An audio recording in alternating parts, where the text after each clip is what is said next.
देखिए, जो वक्त की कदर नहीं करता उसकी कोई कदर नहीं करता।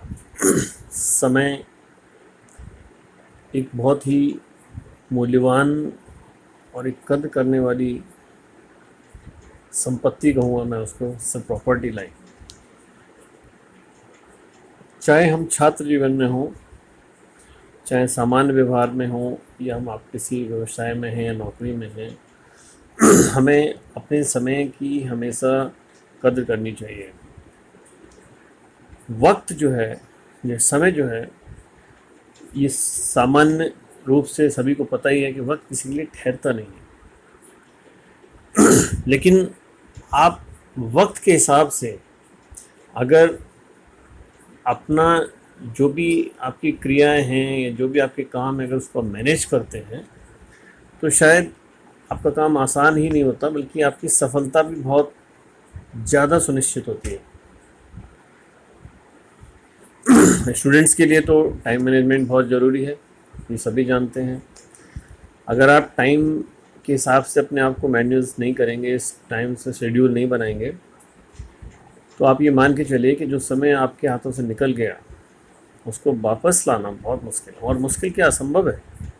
कैसे लाएंगे उसे? ये देखिए, आप जीवन में अगर आप 1 साल अपना बर्बाद कर देते हैं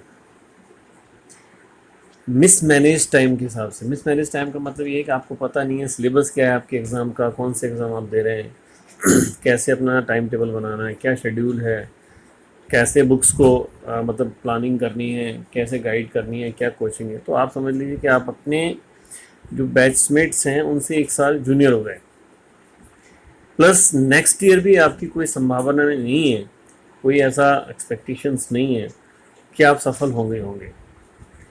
इसलिए वक्त की कदर ज़रूर करिए दोस्तों।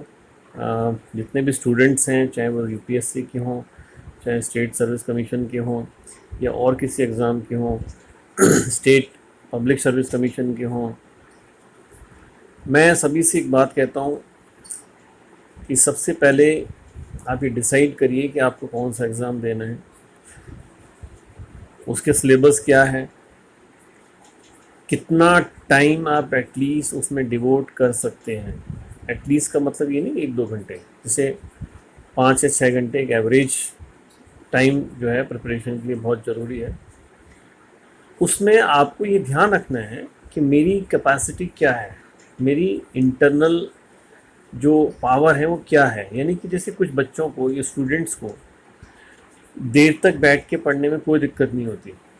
कुछ ऐसे स्टूडेंट्स होते हैं जो बहुत ही ज़्यादा देर तक नहीं बैठ पाते, तो पार्ट्स में पढ़ सकते हैं आप 2-2 घंटे करके। 2 घंटे पढ़ लिए, फिर 15 मिनट का गैप ले लिया आपने, है ना, फिर 2 घंटे पढ़ लिए, फिर 15 मिनट का गैप ले लिया।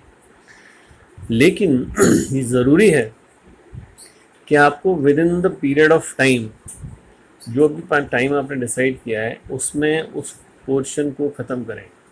रटे नहीं, फॉर्मेलिटी नहीं करें, क्योंकि आपसे ज़्यादा आपके बारे में कोई नहीं जानता कितने आप कमज़ोर हैं। कि जो अच्छा, दूसरा आपका जो सब्जेक्ट कमज़ोर है, जिसमें बहुत ज़्यादा टॉपिक्स आपके कवर नहीं हो रहे हैं, तो उसको आप ज़्यादा टाइम दे सकते हैं। किसी टॉपिक में मान लीजिए आपकी अच्छी पकड़ है, तो उसको आप मतलब ये मान के चलिए कि जैसे एक बार आपने पढ़ा है ना, और आपको पॉइंट्स क्लियर हो गए, तो बहुत ज़्यादा उसमें आप रिपीटिशन मत करिए। वो जो टाइम वहाँ से